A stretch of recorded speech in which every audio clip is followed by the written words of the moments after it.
So making sure that we have this ability to be bringing our Catholic faith into our home. It's not just at Sundays on church. It's not just, um, again, that checkbox. Do our kids know how to say a rosary? Do they know their prayers? Have they spent any more time in the catechism? We are so lucky in our community that we live in.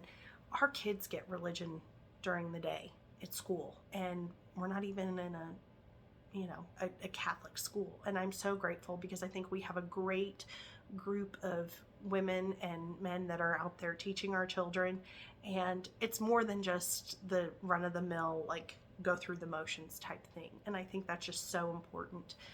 And really to know, what does our Catholic teaching say?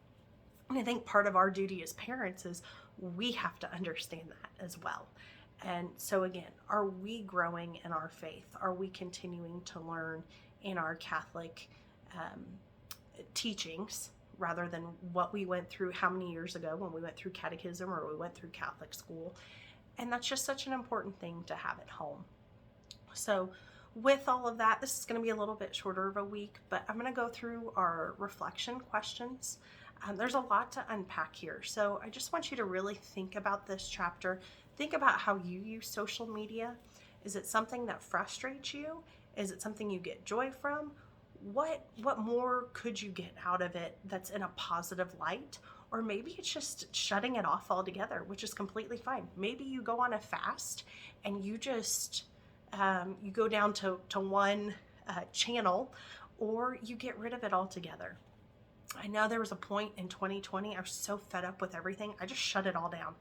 I logged off of it. I didn't want to see what anybody had to say. I didn't want to know what was going on. I felt like it was toxic for me at that time. And I keep it right now, and I try to focus on the positive side, this new era, this new peace that I have found within this community, this bright light. And so I challenge you to go look at one of those groups, go see if any of that rings true to you, and see if you can find some additional community and some happy things in your feed. So Kathryn repeatedly shares what a challenge it is to find balance in your spiritual life and your digital one. Have you considered how you find balance?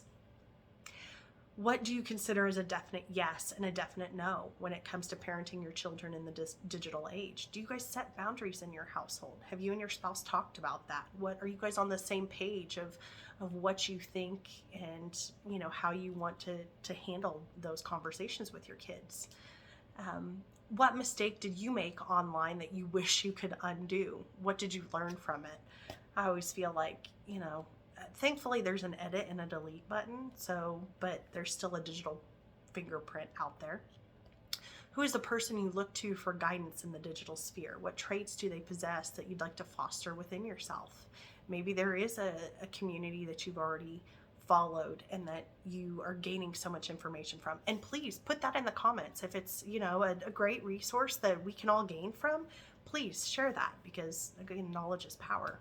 And lastly, what's the most important lesson you want to impart to your children about social media?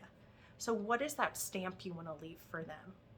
Don't let it be the end all be all, but set that expectation with them and have that conversation. So again, feel free to answer any of these questions in the comments. Let's have a great dialogue. I think this is really one we could all benefit from a multitude of answers and perspectives on. If not, message me privately. So I hope you guys are having a great Sunday. Again, stay cool out there, please. And I will talk to you all soon. Okay, bye guys.